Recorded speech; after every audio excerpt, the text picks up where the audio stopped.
What's going on, everybody? This is your channel TFD coming back with another video, and we've got a story that's blowing up the WNBA right now. Just when we thought the New York Liberty could do no wrong, the Indiana Fever just show the league what they're made of. Guys, let's be real. This matchup was supposed to be a wrap for Liberty, but the Fever came in and turned the whole narrative upside down. Breanna Stewart and Sabrina Ionescu, yeah, those two, have finally broken their silence after this massacre their team just went through. For this one, we're taking it all the way up to Indy. Let's get it. Let's go. You know what they say. Men lie, women lie, but numbers don't. And the numbers are screaming loud and clear. Caitlin Clark and the Indiana Fever are cooking right now. The Liberty were picked as the #1 team in the W. And yeah, they're still up there, but let's not forget, they lost to the Fever twice.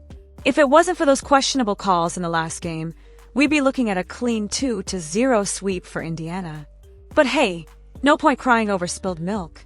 What we saw today was a straight-up MVP performance from Caitlin Clark, arguably the best of her young WNBA career. And you know what? Stewart and Ionescu had to face the media right alongside their head coach. Honestly, if Biden was a person, it would have been both of them out there trying to keep it together. We got back into the game. We had that run when Stewie was guarding Caitlin Clark, but then they executed well, and we had so many breakdowns on defense, and they made shots. They really punished us on that end, making 17 threes from 35. It was just too wide open. So a little lack of communication.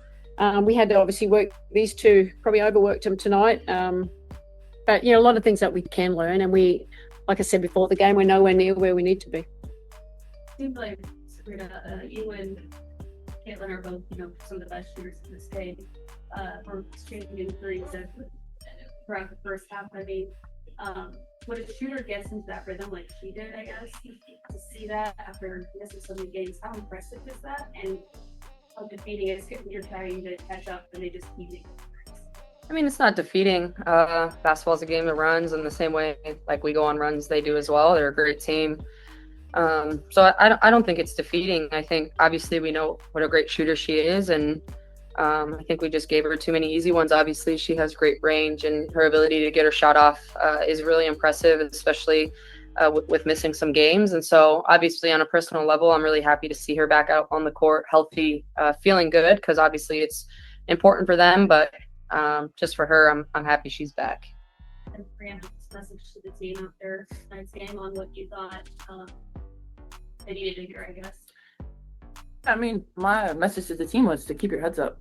I mean, we are now 10 games into the season and we have a long ways to go. But, there was a few games early on where we kind of squeaked out wins. We got away with some things and we ended up with the win. And a loss is an opportunity for everyone to kind of look at themselves in the mirror and really focus and lock in on the things that we need to get better. And this is a long season. So to think that anybody's going to go undefeated throughout the entire thing is like impossible. We'll turn it over to Zoom, starting with Andrew. Thank you, Ryan. Coach, just want to ask you what you thought about your team shot selection and just those threes that Sydney Colson hit. I mean, normally she doesn't hit those threes well. You just talk about those two elements there.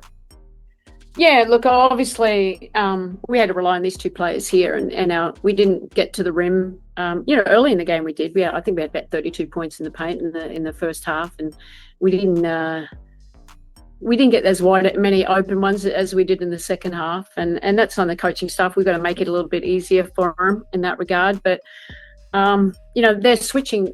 They were very disruptive. They were very physical, and we've got to be a better job at executing that. What was the other question? Sydney It's Colson. about Colson. Sydney Colson. Look, we had so many breakdowns on defense. We had some great moments, and then we had some really poor moments. We just overhelped off the corners for no reason there. We didn't have the second efforts to close out. And, obviously all players, they're pros for a reason. Everyone can make a shot. And, obviously Sophie made a few and Colson made a few and Hull. And they're the daggers. So we can be better. And it's like we said, it's 10 games in. It's an opportunity for us to reflect, to review, and then make sure we have better execution next game. We'll go to Jackie. Hi all. I've got one for each player, if that's all right.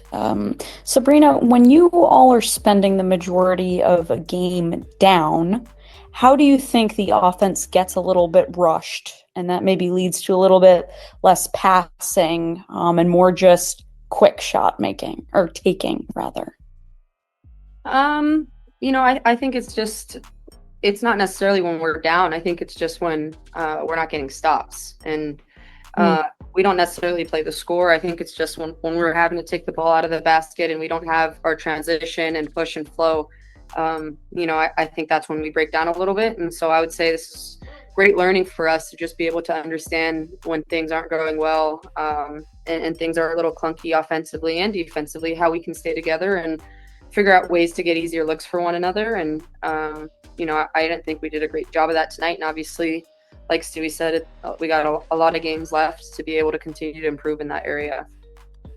And Stewie, you sort of talked about reflecting and looking in the mirror. You're one of the leaders, both of you are the leaders on this team. I'm just curious, what's something that coming off of this, that you have to do better going forward?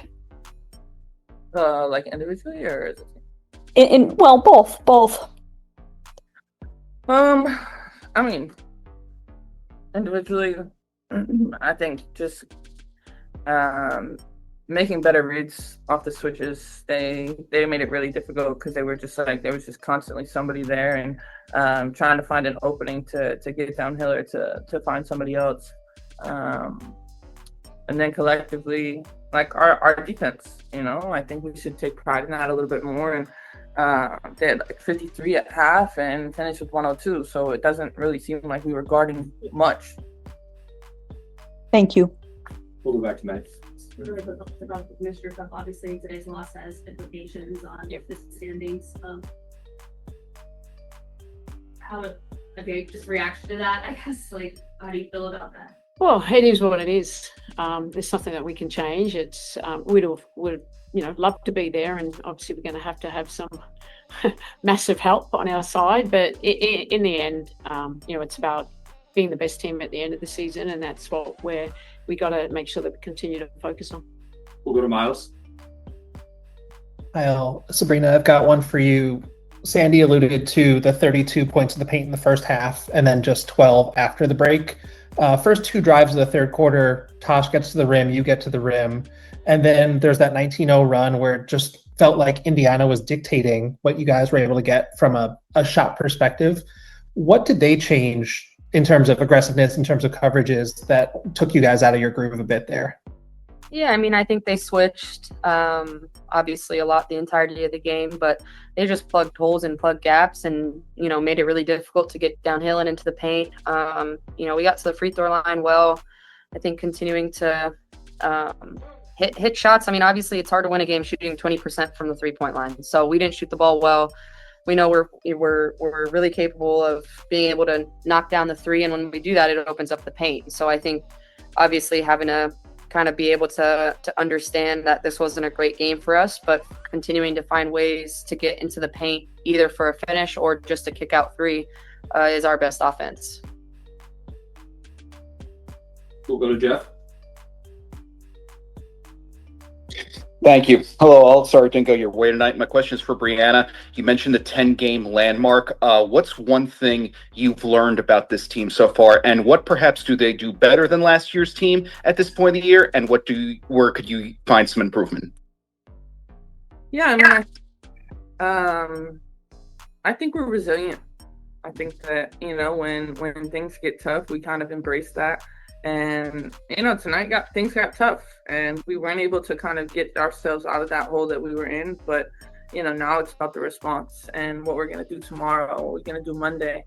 And I think that, if you compare it to last year, years past, sometimes like that got a little bit shaky because we would just kind of crumble a little bit. And I'm confident in us. We know who we are and how talented we are, and we know we just have to get back to work.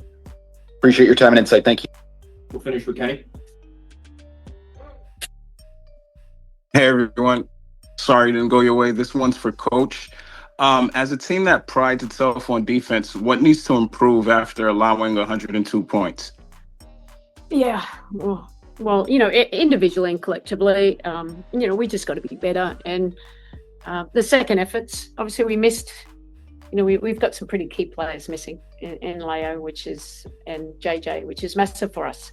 But the experience is always going to help all of us, and staff included. And where can we be more physical? Where can we have small second efforts? What do we kind of give up? Areas where we're not quite there. We've had moments. We had some really good moments in this game too, but not consistently great for long enough periods to stop a really good team. And can you just speak about Kennedy's performance today? I know it was a little tough for her stepping into Leo's role. What did you see from her today? Yeah, look, she gave what she gave, and she worked hard. She didn't make her shots like she had in the past, but we probably should have activated her a little bit more. Clark was on her and put her in the action.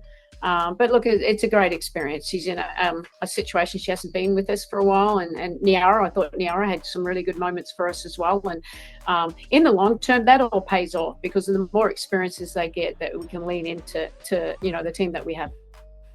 Thank you, Coach. And there you have it. That's the sound of a team that just got smacked by reality. From the coach to Stewie to Sabrina, the message is clear. They weren't ready for what the Indiana Fever brought tonight. They admitted it. Defensive breakdowns, poor communication, not enough physicality, and way too many open shots for the sniper Caitlin Clark, who turned Gainbridge Fieldhouse into her own personal highlight reel. And don't let the humble talk fool you. That Liberty locker room is shaken. They know they got outworked, outplayed, outcoached. But here's the thing. This isn't just about one game. This feels like a shift in power. A team that was picked dead last just beat the so-called super team and did it without breaking a sweat. So to everyone who counted out the Fever, don't blink now. Because Caitlin Clark is cooking. The supporting cast is stepping up. And the WNBA might have just witnessed the beginning of a new era. Let me know what y'all think in the comments. Is Indiana the real deal? Was this Caitlin's best game yet? And should Liberty fans be worried? Smash that like button, sub if you haven't already, and I'll catch you in the next one.